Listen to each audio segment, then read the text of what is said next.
The short-faced bear is an extinct bear that inhabited North America during the Pleistocene epoch from about 1.8 million until 11,000 years ago. It was the most common early North American bear and was most abundant in California.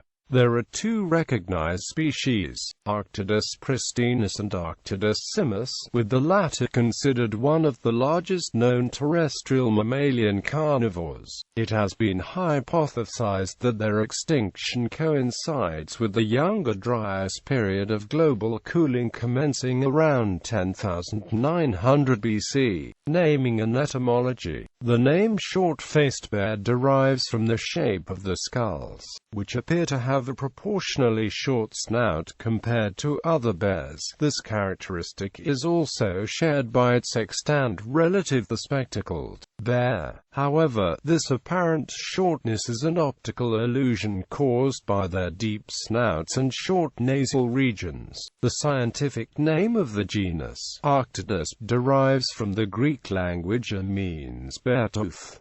Taxonomy, classification and evolution. The short-faced bear belongs to a group of bears known as the Dromaeosauridae, which appeared in the Americas during the earliest parts of the late Miocene epoch in the form of Pleonarctos, a genus considered ancestral to Arctodus, Arctotherium, and a modern spectacled bear. Although the early history of Arctodus is poorly known, it evidently became widespread in North America by the Kansan Age about 800,000 years ago. Species Arctodus simus first appeared during the Middle Pleistocene in North America, about 800,000 years ago, ranging from Alaska to Mississippi, and it became extinct about 11,600 years ago. Its fossils were first found in the Potter Creek Cave, Shasta County, California. It might have been the largest carnivorous land mammal that ever lived in North America. Only one giant short-faced bear skeleton has been found in Indiana, unearthed south of Rochester on west of Niona Lake on Chet Williams Farm. It has become well known in scientific circles because it was the largest nearly complete skeleton of a giant short-faced bear found in America. The original bones are in the Field Museum, Chicago, the New Indiana State Museum, Indianapolis,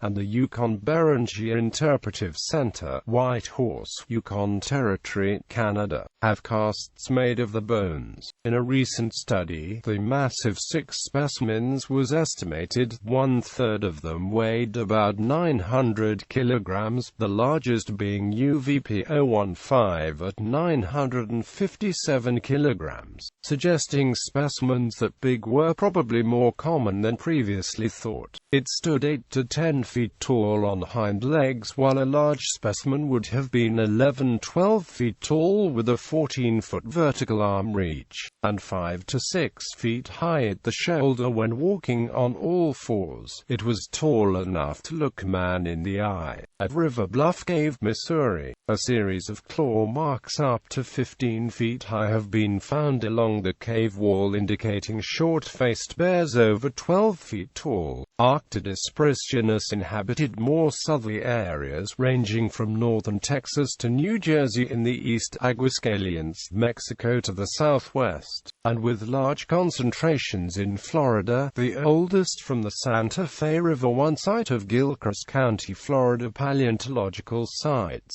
Dietary habits. Researchers disagree on the diet of Arctodus. Analysis of the bones showed high concentrations of nitrogen-15, a stable nitrogen isotope accumulated by meat eaters, with no evidence of ingestion of vegetation.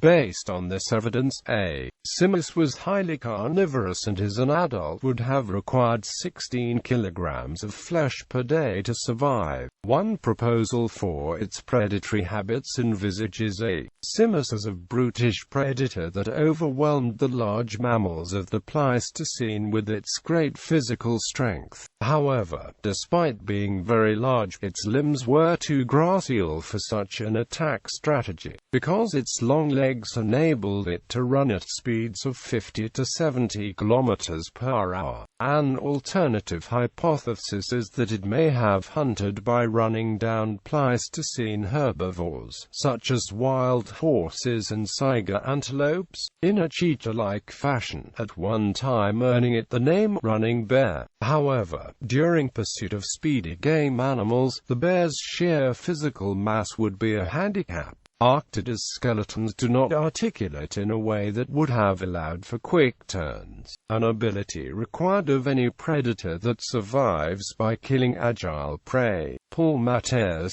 paleontologist at the University of Alaska Fairbanks, determined that Arctodus moved in a pacing motion like a camel, horse, and modern bears, making it built more for endurance than for great speed. A simus, according to these arguments, was ill-equipped to be an active predator, leading some to conclude that it was a kleptoparasite, using its enormous size to intimidate smaller predators, such as dire wolves, smilodons, and American lions, chase them from the kills and steal the food. Some authors also suggest that the giant short-faced bear and the cave bear were omnivores, like most modern bears, and the former may have eaten plants depending on availability.